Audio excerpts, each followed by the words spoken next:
Madam ఇప్పుడు hair గురించి ఎన్ని ప్రాబ్లమ్స్ వచ్చినా కూడా ఎవర్ గ్రీన్ ప్రాబ్లం అనేది ఒకటి ఉంటుంది. సో డాండ్రఫ్ అనేది ఒక ఫంగస్ ఉంటుంది. దానివల్ల ఇరిటేట్ అయ్యి చాలా మంది డాండ్రఫ్ ఉంది అనగానే మన బాడీ మీద we have lot of organisms, bacteria. Hello and welcome to Telugu one health. This is Kaveri Shetty. Last time మనం మేడంతో చాలా వీడియోస్ చేసాం హెయిర్ అండ్ స్కిన్ గురించి. ఎన్నో కమెంట్స్ వచ్చాయి, చాలా డిఫరెంట్ డౌట్స్ కూడా అడిగారు. సో ఇవాళ మనం ఒక సపరేట్ టాపిక్ హెయిర్ కోసం మాట్లాడుకుందాం. ఎన్ని డౌట్స్ ఉన్నా, ఎన్ని క్లియర్ అయినా ఇంకా కన్ఫ్యూజన్స్ పుట్టుకొస్తూనే ఉంటాయి హెయిర్ అనేసరికి. సో అవన్నీ డౌట్స్ ఇవాళ మనం మేడంని అడిగి తెలుసుకుందాం. So we're at Eternal Aesthetics with doctor Sunaina garu. Hi madam. Hello Kaveri, ఎలా ఉన్నారు? చాలా బాగున్నాను, మీరు ఎలా ఉన్నారు? బాగున్నాను. సో లాస్ట్ టైం మన వీడియోకి మంచి రెస్పాన్స్ వచ్చింది అండ్ డిఫరెంట్గా కూడా కమెంట్స్ క్వశ్చన్స్ వచ్చాయన్నమాట. అదే అవును, ఇలాంటి క్వశ్చన్స్ కూడా ఉంటాయి కదా, ఇలాంటి కన్సర్న్స్ కూడా ఉంటాయి కదా అని. సో ఇవాళ అవన్నీ మనం క్లియర్ చేద్దాము. మేడం ఇప్పుడు హెయిర్ గురించి ఎన్ని ప్రాబ్లమ్స్ వచ్చినా కూడా ఎవర్ గ్రీన్ ప్రాబ్లం అనేది ఒకటి ఉంటుంది, డాండ్రఫ్. అమ్మాయిలకైనా అబ్బాయిలకైనా అదొక టార్చర్ లాగా అనిపిస్తుంది. సో అసలు డాండ్రఫ్ రావడానికి కారణాలు ఏంటి అండ్ ఆయిలింగ్ వల్ల డాండ్రఫ్ వస్తుందా చెప్పండి. So dandruff it's ever ending topic. Even I have dandruff. Yes ma'am, I have dandruff. yes. So dandruff అనేది ఒక ఫంగస్ వల్ల వస్తుంది. మ్యాలసీజియా అని ఫంగస్ ఉంటుంది. దానివల్ల ఇరిటేట్ అయ్యి ఆ ఫ్లేక్స్ అనేది ప్రొడ్యూస్ చేస్తుంది. సో ఆ డాండ్రఫ్ అనేది ఆయిల్ అప్లై చేసినప్పుడు పెరుగుతుంది. ఎందుకంటే it acts as food for the fungus. So fungus కి మనం మంచిగా ఫుడ్ పెడుతున్నాము, సో ఫంగస్ తిని బాగా పెరిగి ఇంకొంచెం ఇరిటేట్ చేస్తుంది.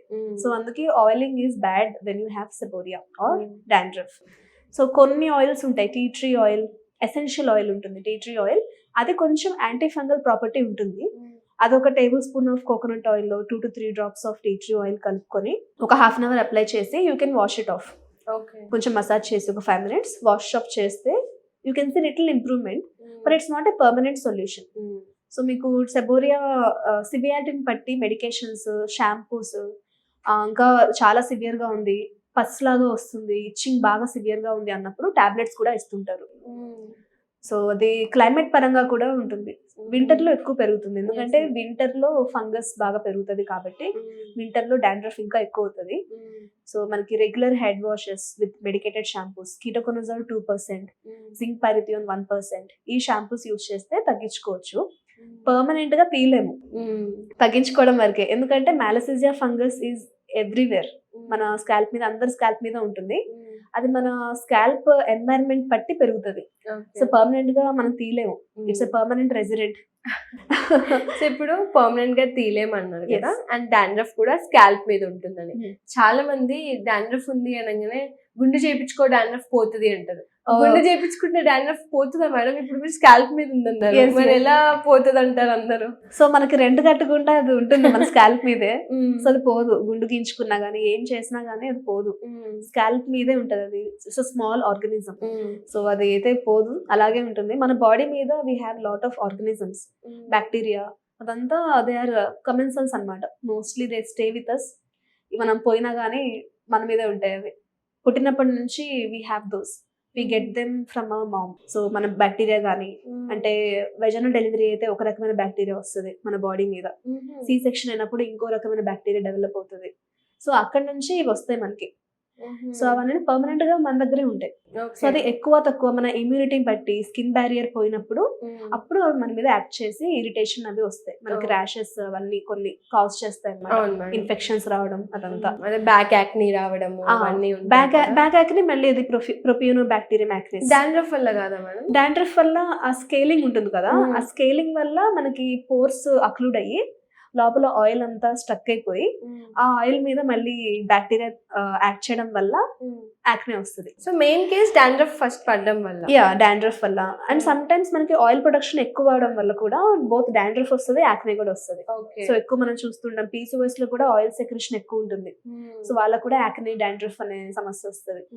So everything is related. So dandruff వల్ల యాక్నే వస్తుంది, యాక్నే వల్ల మళ్ళీ స్కార్స్ అనేది అన్ని వస్తుంటాయి. సో ఇంటర్ రిలేటెడ్ గా ఉంటాయి అన్ని. ఈ అడాలసెన్సీ పీరియడ్ లో చాలా మందికి ఫోర్ హెడ్ మీద యాక్ని రాగానే డాండ్రఫ్ ఎక్కువ ఉంది అని అనిపించేస్తుంది. సో అట్లాంటి వాళ్ళు ఇన్స్టెంట్ గా ఎలాంటి కేర్స్ తీసుకోవాలి మేడం? సో ఆ ఆయిల్ అయితే అవాయిడ్ చేయాలి. ఆయిల్ అప్లికేషన్ అయితే రాంగ్. ఆల్రెడీ ఆయిల్ ఎక్కువ ఉంది కాబట్టి ప్రాబ్లమ్స్ అన్ని వస్తున్నాయి కదా. ఓకే. అండ్ ప్యూబర్టీ అడాలసెన్స్ టైంలో హార్మోనల్ ఎఫెక్ట్ ఉంటుంది. సో దాన్ని బట్టి ఆయిల్ సెక్రేషన్ ఎక్కువ అవ్వడం అండ్ జంక్ ఫుడ్ తిన్నప్పుడు, జంక్ అన్నప్పుడు especially insulin resistance, insulin spike అయ్యే ఫుడ్స్ ఫాస్ట్గా. లెట్స్ సే పిజ్జా తిన్నారు, పిజ్జాలో మొత్తం మనకి రిఫైన్డ్ ఫ్లవర్తో చేసింది కాబట్టి అది ఇన్సులిన్ స్పైక్ అవుతుంది. ఫాస్ట్గా స్పైక్ అయినప్పుడు ఆయిల్ ప్రొడక్షన్ ఎక్కువ అవుతుంది. సో ఇలాగా ఫుడ్ మనకి ఇన్సులిన్ స్పైక్ అయినప్పుడు మనకి ఆయిల్ ప్రొడక్షన్ ఎక్కువై వస్తుంది. సో అలాగే మనకి మళ్ళీ ఇది కూడా చెప్తారు. సో ఎక్కువ ఫేస్ వాష్ చేసుకుంటారు, యాక్నే మనకి డర్ట్ వల్ల వస్తుంది అని. That's not true. సో ఎక్కువ ఫేస్ వాష్ అయితే ఇంకా డ్రై అవుతుంది స్కిన్. ఓకే. డ్రై అయ్యి ఇంకా మనకి ఇరిటేషన్ వచ్చి మళ్ళీ బ్యారియర్ పోయి ఇంకా యాక్నే వచ్చే ఛాన్సెస్ ఎక్కువ. So 2 times of face wash is enough. So dandruff shampoos మనకి మెడికేషన్స్ ఉంటే తగ్గించుకోవచ్చు. And better to consult. Home remedies అంతా వర్క్ చేయవు. హోమ్ రెమెడీ అనగానే ఫస్ట్ నిమ్మకాయ గుర్తొచ్చేస్తుంది. చాలా మంది పెరుగులో ఇంకా వేట్లైనా నిమ్మకాయ మొత్తం పిండేసి పెట్టుకుంటారు. సో లెమన్ అనేది హెయిర్ కి ఎంత వరకు కరెక్ట్ మేడం? డాండ్రఫ్ కి కూడా లెమన్ డైరెక్ట్లీ అప్లై చేయొద్దు. Lemon has citric acid. అది మళ్ళీ బ్యారియర్ పోతుంది మీకు. ఎప్పుడు మీ స్కిన్ బ్యారియర్ అనేది ఇప్పుడు ఉండాలి.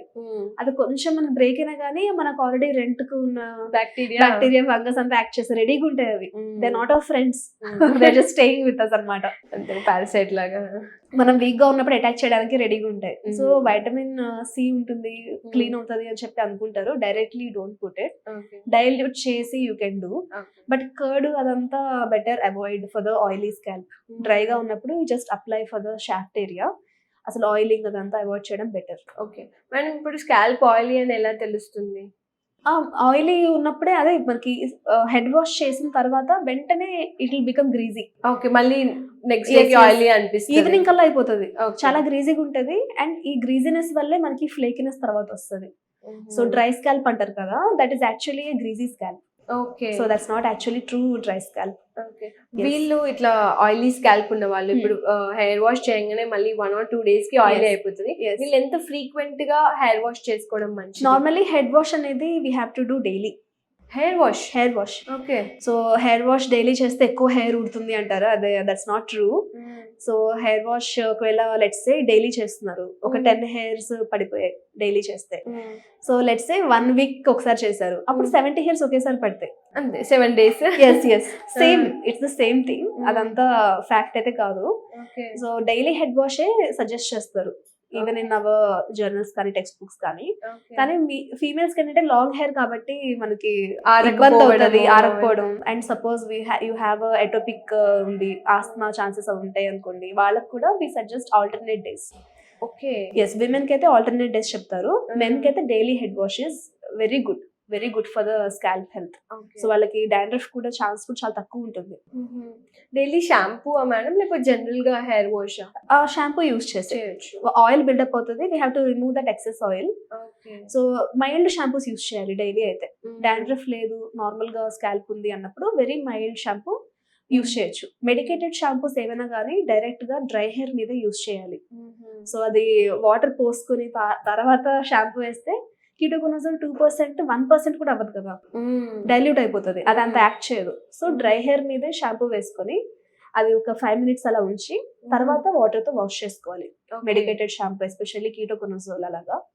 Non medicated shampoo you can just mix in water and apply, no problem. Okay, so ఇదంతా డైరెక్ట్ స్కాల్ప్ మీద షాంపూ వేసి ఒక 5 minutes లీవ్ చేసి వాష్ చేసుకోవడం. ఇది dandruff and also oily scalp ఉన్న వాళ్ళకి. ఓకే. అండ్ ఆయిలింగ్ పెట్టొద్దు అన్నారు కదా, కానీ చిన్నప్పటి నుంచి స్కూల్ టైం నుంచి కూడా మనం ఆయిల్ పెడితే అదొక సాటిస్ఫాక్షన్, హెయిర్ బాగా పెరుగుతుంది అని. సరే, స్కాల్ప్ కి మీరు అన్నట్టు కొంచెం నార్మల్ ఆయిల్ లో టీ ట్రీ కలిపి పెట్టుకుంటాము. మరి రూట్స్ కి మేడం, రూట్స్ డ్రై అయిపోతున్నాయి కదా, దానికి ఎలా అంటారు? సో ఇంకోటి, హెయిర్ ఆయిల్ వాడితే హెయిర్ బాగా గ్రో అవుతుంది, హెయిర్ ఇస్ లషియస్ థిక్ అంటారు. That's not true. Hair oils వల్ల గ్రోత్ అనేది ఎఫెక్ట్ అవ్వదు. మనకి హెయిర్ ఫ్రిజినెస్, డ్రైనెస్ ని తగ్గించడానికి స్మూతనింగ్ కి హెయిర్ ఆయిల్ అనేది యూస్ చేయొచ్చు. And coconut oil is better for that aspect. Shaft అనేది చిన్న మాలిక్యూల్ అన్నమాట. అన్ని ఆయిల్స్ అన్నిటికంటే చాలా చిన్న మాలిక్యూల్ ఉన్న ఆయిల్ కోకోనట్ ఆయిల్ షాఫ్ట్ లో ఈజీగా పెనట్రేట్ అవుతుంది. సో అందుకు అప్లై చేసుకున్న తర్వాత కొంచెం డార్క్ గా సాఫ్ట్ గా షైనీగా కనిపిస్తుంది కోకోనట్ ఆయిల్. అండ్ ఇవి మిక్స్ చేస్తుంటారు oils, castor oil, almond oil అన్ని మిక్స్ చేసి వాడతారు. చేయొచ్చు, అలా ఏం లేదు. Castor oil has lot of moisturising effect, same for the scalp only, for the hair shaft. So as per say growth అనేది ఏం రాదు. సో అప్పుడు వాళ్ళు they use to have very good food, maybe intake and they used to work hard. They didn't have phones and all, so they had good relationships. So they were stress free mostly. So ఇప్పుడు వచ్చేసి everything మనకి ఏది వద్దంటే pollution ఉంది, stress ఉంది, food బాగాలేదు. So all those are adding up. So ఇప్పుడు oil రాస్తే మనకి బ్యాడ్ తప్ప గుడ్ అయితే రాదు. Especially when you have dandruff you should avoid it. Okay, ఇప్పుడు లైట్ గా ఆయిల్ పెట్టుకున్నప్పుడు ఎంతసేపు వరకు ఉంచుకొని తర్వాత హెయిర్ వాష్ చేసుకోవాలి? ఓవర్ నైట్ ఉంచుకోవచ్చా? అవునవును, ఓవర్ నైట్ ఉంచొద్దు. అంటే if you don't have any issues like dandruff అది లేనప్పుడైతే ప్రాబ్లం ఏం లేదు, if you're use to it.